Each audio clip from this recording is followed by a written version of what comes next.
Mindfulness has helped my students tremendously.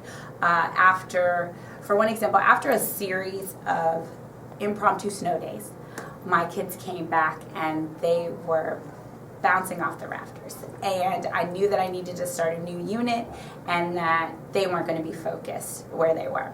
So we used mindfulness at the beginning of the class, and we talked about frenetic energy and how there are times where you just kind of feel like there's almost a roller coaster going through your body. That's how juiced up and pumped up you are.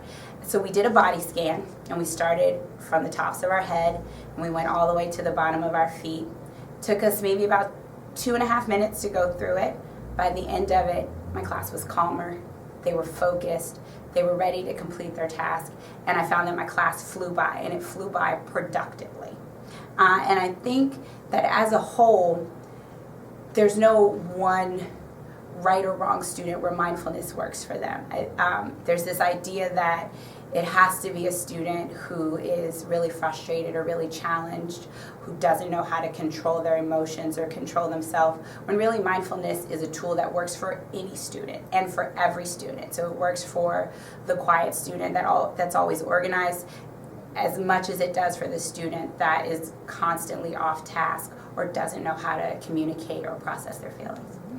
Well, you know, we start with kind of a meditation, which is kind of recognizing what's going on in your body, and we start with a you know, it's only about 5 minutes of kind of breathing and being mindful about our body, our postures, our breath, and I find that I really enjoy that. It sets a nice climate, and because as many people know, when high schoolers come into the room, they bring in maybe anxieties, excitements, frustrations, and if they can kind of not run away from it, but recognize it, and as people would say in mindfulness, kind of label it, they can perhaps make room for a more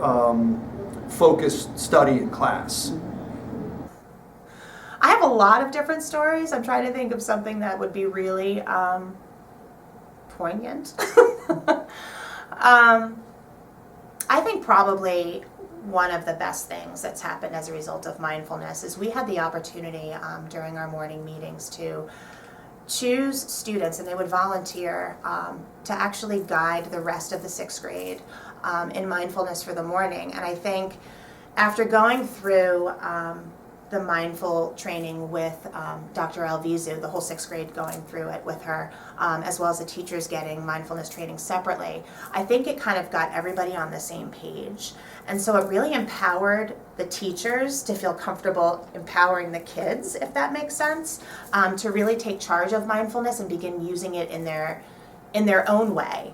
And how they do mindfulness is very different than how we would approach it as teachers, because they relate to it, their peers, differently.